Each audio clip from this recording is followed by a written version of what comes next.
Isang pinagpalang araw po para sa ating lahat na ngayon po ay sumusubaybay sa ating every 8 p.m. daily devotion na ngayon po ay may tema tayo na empowering your commitment into serving God, or why should I serve God? So, bago po tayo magsimula, manalangin po tayo. Panginoon, maraming salamat Lord God sa panibagong araw at oportunidad, Panginoon, na binigay mo sa iyong lingkod na muli ay makakapaghayag ng salita na kung paano ba kami maglilingkod sa iyo, Panginoon. Praying Lord na sa mga lalabas sa aking bibig, sa aking mga sasabihin, sa aking mga iniisip, sa mga gusto Lord God, tanging ikaw lang siyang may taas, ikaw lang mabigyan ng parangal, Panginoon, hindi ang aking sarili ko. Thank you Lord, bless mo ang bawat isa na nakakapakinig sa mga oras na ito, patuloy mo silang bigyan ng biyaya at wisdom Lord God na maintindihan, Panginoon, ang yung ipinasasabi sa kanila, Lord God. Tunay nga, Panginoon, na ito yung aming pag-uusapan, Panginoon, ay isang patotoo, Lord God, kung paano ka dapat pinaglilingkuran. Ayon lang ba sa aming kagustuhan, ayon lang ba sa aming kakayahan, o dapat namin malaman kung paano ka paglingkuran ng totoo, ng galing sa puso, at maluluwalhati ka namin mapas. Salamat Lord, i-bless mo ang bawat isa, Panginoon, sa mga susunod pang oras na pag-uusapan, Lord God, ay bigyan mo kami, Panginoon, ng linaw ng isip, Panginoon, talas ng tenga, Lord, kalinisin mo ang mga puso, salamat Lord, kasi we pray, amen. Ayan po, isang pinagpalang araw po na sumusubaybay sa ating 8 p.m. daily devotion po na tingin ko po na may tema tayong empowering your commitment into serving God. Why should I serve God? So yun po yung question. Paano ko ba paglingkuran ang Panginoon Diyos? So tayo, di ba? Bilang mga Kristiyano, tagasunod ng Lord, ako personally, i-share ko lang kung paano ko ba paglingkuran ng ating Panginoon. So alam naman natin na walang perfectong servant. But dahil sa kabutihan ng loob na ibinigay sa atin ng Panginoon, tinuturuan tayo ng Banal na Espiritu kung paano natin serve ang ating Panginoong Jesus at ang Panginoon Diyos. Saan po ba? Meron po akong inihandang mga pointers with Bible reference na paano ba natin mapaglilingkuran ng Panginoon. Why should I serve God? So una-una po, it is our expression of love and gratitude. So dito po, having received grace and salvation, serving is a natural loving response to what God has done for us. Dito po, basahin po natin ang ating Biblia, Papa-English man o Tagalog, sa 1 John 4:8 or unang Juan 4:8. Amen po. Sabi po doon sa English po, whoever does not love does not know God, because God is love. Ang hindi umibig ay hindi kumikilala sa Diyos, sapagkat ang Diyos ay ang pag-ibig. So tayo, paano ba natin napaglilingkuran ng Panginoon? Siyempre, unang-una yung expression of love and gratitude natin sa Panginoon. Dahil ang love ay nagmumula sa Panginoon. Sabi niya nga, di ba, ang hindi umibig ay hindi kumikilala sa Diyos, sapagkat ang Diyos ay ang pag-ibig. So kung ikaw, hindi ka marunong umibig sa Panginoon, di ba? Dahil ang Panginoon ang unang umibig sa atin. So, love is expression to serving God.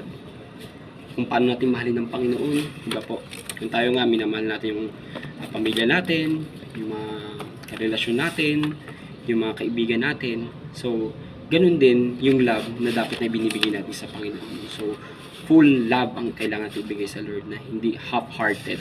So, dito po, ang hindi umibig ay hindi kumikilala sa Diyos, sapagkat ang Diyos ay pag-ibig. So, kung ikaw, hindi ka umiibig, lalo na sa kapwa mo, hindi mo kinikilala ang Panginoon bilang Diyos mo, hindi mo kinikilala ang Panginoon bilang yung love niya na ibinigay sa atin, hindi natin na ibabalik sa Panginoon yun. So, paano natin mapaglilingkuran ng Panginoon ng naayon sa kalooban niya kung wala tayong love sa puso natin? Amen po ba?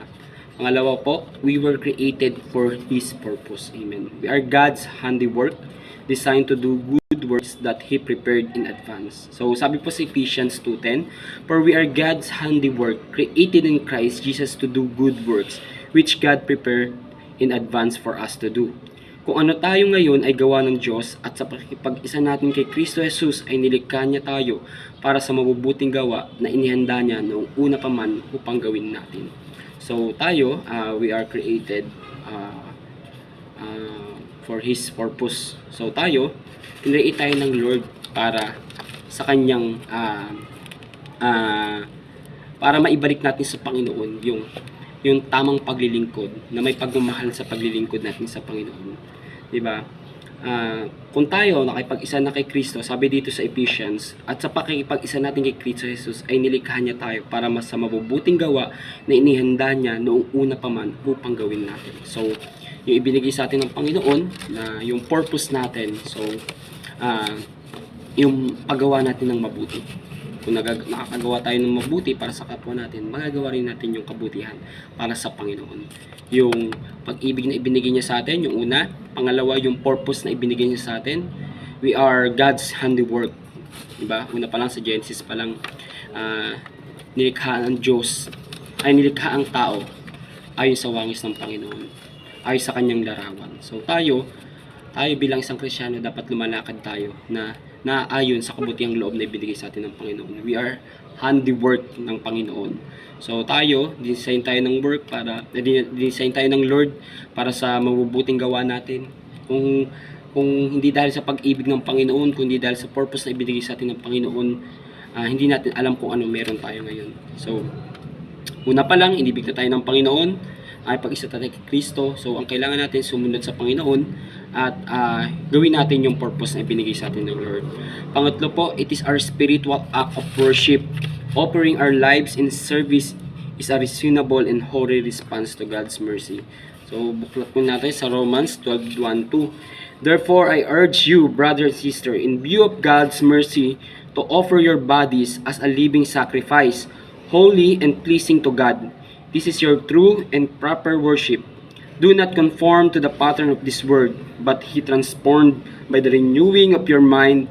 Then you will be able to test and approve that God's will is His good, pleasing, and perfect will. Kaya nga mga kapatid, alang-alang sa masaganang habag ng Diyos sa atin, ako'y nakikiusap sa inyo na ialin ninyo ang inyong sarili bilang isang handog na buhay, banal at kalugod-lugod sa Diyos. Ito ang karapat-dapat na pagsamba ninyo sa Diyos. Huwag kayong makiayon sa takbo ng mundong ito. Sa halip po hayaan ninyong baguhin ng Diyos ang inyong pag-isip upang maunawaan ninyo ang kanyang kalooban. Sa gayon, magagawa ninyo kung ano ang mabuti at kalugod-lugod at ganap sa kalooban ng Diyos. So, tayo po, dito sa third natin, it is our spiritual act of worship. So, sabi dito, alang-alang sa habag na binigay sa atin ng Panginoon, sabi dito ng Lord, ihandog raw natin yung sarili natin ng banal at kalugod-lugod sa Panginoon. Ano po yun? Yung pamumuhay natin. Huwag po tayo makiayon sa takbo ng mundong ito. Although, hanggat nasa laman pa tayo, magkakasala tayo. Pero, bilang isang Kristiyano, hindi dapat tayo palala. Hindi dapat tayo paurong, kundi mas nagle-level up pa tayo na mas sumunod sa kalooban ng Panginoon. It is our spiritual act of worship. Amen po ba? So tayo, pinapabanal tayo ng Panginoon. Pinapabanal tayo ng Panginoon dahil sa kanyang masaganang habag sa atin. Inibig niya tayo, nasabi niya nga, di ba, huwag tayo makiayon sa takbo ng mundo. Dahil sabi rin ng Lord sa kanyang salita na ang mundong ito ay pasama na ng pasama. Ang lahat ng masasama ay magpapakasama at ang lahat ng mabubuti ay magpapakubuti. Kaya nga, nire-remind tayo ng Lord na huwag tayong makiayon. Bagamat nagkakasala, bagamat tayo'y marumi sa harapan ng Lord, nakakagawa tayo ng hindi kaay-ay sa Panginoon. Pero bilang isang Kristiyano na umibig, tumanggap sa Panginoon, at nagkaroon ng relationship sa Panginoon, so ang kailangan natin gawin is sumunod tayo sa Panginoon ayon sa kanyang masaganang habag na ibinigay sa atin, na maging karapat dapat tayo sa pagsamba sa Panginoon, na maging kalugod-lugod tayo sa harapan ng Panginoon, dahil ayaw ng Panginoon na mapunta tayo sa impyerno, mga kapatid. Amen. Ayaw ng Panginoon na na magaya tayo kay Satanas, na mamuhay tayo na sa lahat ng kagustuhan natin, hindi na sa kagustuhan ng Panginoon, hindi na sa kalooban ng Panginoon. Tayo mga kapatid, nire-remind tayo ng Lord dito na para paglingkuran natin ng Panginoon ng buo, magpaglingkuran natin ng Panginoon ng may pag-ibig, kailangan nating sumunod sa Lord. Although nagkakasala tayo, patuloy tayo nagkakasala hanggang tayo nasalaman, pero pinapabanal tayo ng Panginoon. Dahil tayo ay nakipag-isa na sa Kanya, tayo ay sumusunod na sa Kanya. Kaya mga kapatid, paalala to ng Lord na huwag tayong makaayon sa takbong ito. Sa halip, hayaan nating baguhin ng Diyos yung pag-iisip natin para maunawaan natin ang Kanyang kalooban. Dahil kung tayo, hindi tayo mag-ask ng wisdom sa Lord, hindi tayo mag-pray ng lakas ng loob para sa Panginoon, hindi natin magagawa yung kalooban na ibinigay niya sa atin. Sabi ng Lord, sa gayon magagawa ninyo kung ano ang mabuti, kalugod-lugod at ganap sa kalooban ng Diyos. Yun lang naman ng Lord, yun lang naman ang gusto ng Panginoon maging kalugod-lugod tayo sa Kanyang harapan. Bagamat tayo nagkakasala, nagkakaroon tayo ng mga lapses sa Panginoon, minsan hindi natin nasusunod ng Lord, pero sabi ng Lord dito, dapat level up tayo. Kailangan hindi tayo paatras, na the more na lumalapit ka sa Panginoon, mas lumalala ka. Hindi po dapat ganun mga kapatid. So, the more na lumalapit tayo sa Panginoon, na iniibig natin ng Lord, kumilala tayo sa Panginoon, mas lalo tayo magpakalalim sa Panginoon. Nang sa gayon, mag-ask tayo ng wisdom, nang maunawaan natin ang Kanyang kalooban. Kasi kung hindi tayo mag-ask ng wisdom sa Lord, paano natin malalaman yung kalooban? At paano natin malalaman kung tama pa ba yung ginagawa natin o mabuti pa ba yung ginagawa natin? Kung nakakatuwa pa ba sa harapan ng Panginoon, mga kapatid. Amen? So, ito is it is our spiritual act of worship. So, mag-ano tayo sa Panginoon, diba? Transformed by the renewing of your mind, then you will be able to test and approve that God's will is His good, pleasing, and perfect will. Kung paano tayo magiging kalugod-lugod at ganap sa kalooban ng Panginoon. Number 4 po, it allows us to use our spiritual gifts. God give us gifts to be used to serve others and steward His grace. Basahin po natin sa 1 Peter 4:10-11. Each of you should use whatever gift you have received to serve others as faithful stewards of God's grace in its various form. 11. If anyone speaks, they should do so as one who speaks the very words of God. If anyone serves, they should do so with the strength God provides, so that in all things God may be praised through Jesus Christ. To Him be the glory and the power of ever and ever. Amen. Ano po sabi doon? Bilang mabubuting katiwala ng iba't ibang kaloob ng Diyos, gamitin ninyo sa kapakinabangan ng lahat ang kakayahang tinanggap sa bawat isa sa inyo. Ang nangangaral ay dapat salita ng Diyos ang ipinangaral.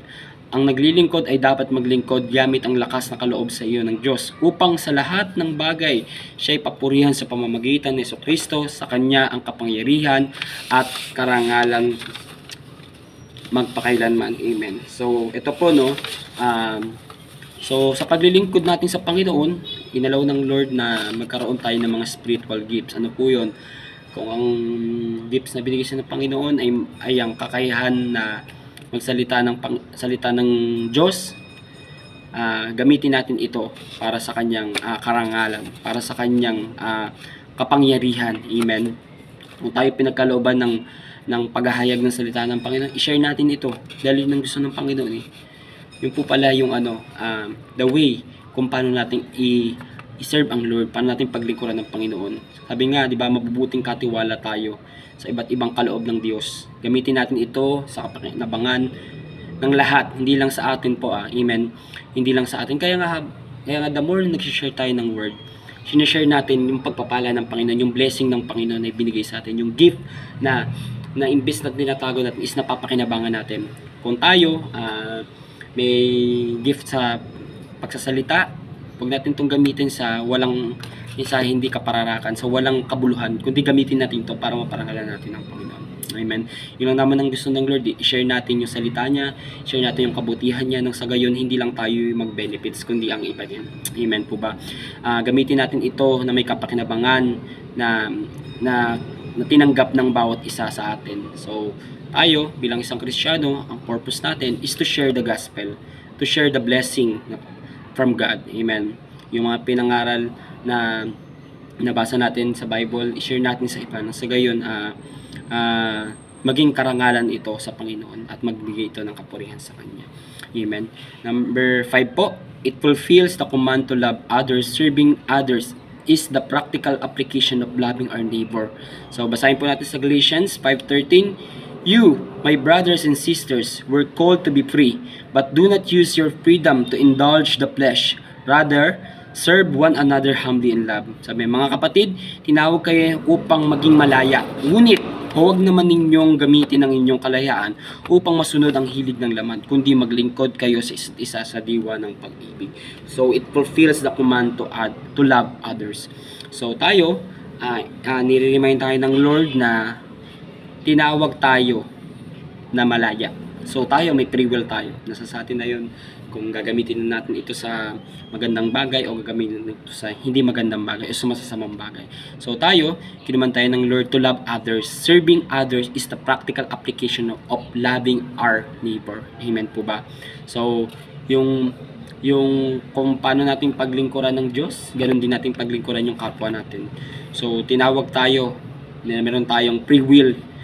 Ngunit sabi ng Panginoon dito, wag natin itong gamitin sa yung kalayaan na binigay sa atin ng Panginoon na masunod yung hilig ng laman natin. Yung personal interest natin, wag nating hayaang masunod. Kasi once na ikaw, wala kang pag-ibig at wala kang pag-ibig sa puso mo, sa paglilingkod sa kapwa mo, paano mo iibigin yung Diyos? Paano mo iibigin yung kapwa mo kung ikaw mismo yung nasusunod sa sarili mo? Sabi niya, kundi maglingkod kayo sa diwa ng pag-ibig. So, maglingkod tayo, amen. Ang kapwa natin, kahit di ka ibig-ibig, ibigin natin. Kahit sobrang ipag-pray natin, di ba nga, rebuke with love. So, ipalam din natin sa kanila yung kung tama o mali, amen. Kung paano natin iibig ang Panginoon, so ganun din natin ibigin ng Diyos. Kasi it is ang serving to God is it result to eternal rewards. It fulfills the command to love others. Serving others is a practical application of loving for your neighbor. So tayo binigyan tayo ng kakayahan ng Lord na maglingkod.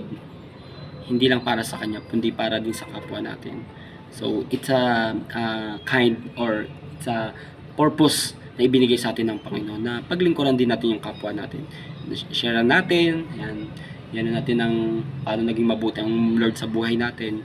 So tinawag kayo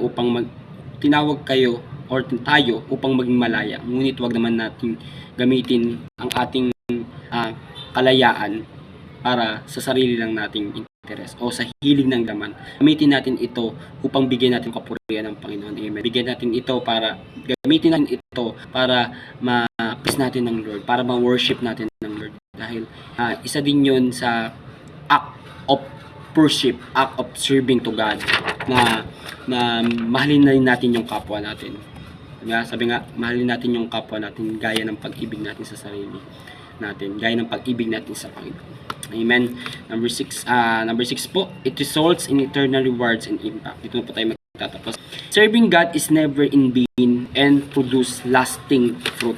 Basahin po natin sa 1 Corinthians 15:58. Therefore, my dear and brother and sisters, stand firm, let nothing move you. Always give yourselves fully to the work of the Lord, because you know that your labor in the Lord is not in vain. Sabi nga, kaya nga, mga minamahal kong kapatid, magpakatatag kayo at huwag matinag, maging masipag kayo palagi sa paglilingkod sa Panginoon, dahil alam ninyong hindi masayang inyong pagpapagal sa Kanyang para sa Kanya. So, ang paglilingkod sa Panginoon, it serves in eternal rewards and impact. So, sinasabi ng Lord is eternal life ang ilan ng Panginoon dito. Lahat ng bagay na ginagawa natin sa Panginoon kung sa ibang tao ay parang nagsasayang lang tayo ng oras, parang lang tayo nagsasayang ng panahon, ng treasure, ng effort sa paglilingkod sa Panginoon. Sabi ng Panginoon, hindi masasayang ang inyong pagpapagal para sa akin, sabi ng Lord. It result in eternal rewards and impact. Ano po yun? Eternal life yung binigay sa atin ng Panginoon. Kung ikaw kapatid, nabe-burden ka sa iyong pagsiserve sa Lord, kung ikaw man ay napapagod sa paglilingkod sa Panginoon, always ask to God na bigyan ka ng kalakasan pa. Sabi nga ng Lord, magpakatatag tayo. Huwag tayong matinag ng kahit anong mga pagsubok, huwag tayong matinag ng mga problema, huwag tayong magpatinag sa binubulong sa atin ng dyablo.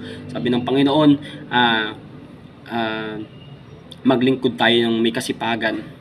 Maglingkod tayo para lagi sa Panginoon.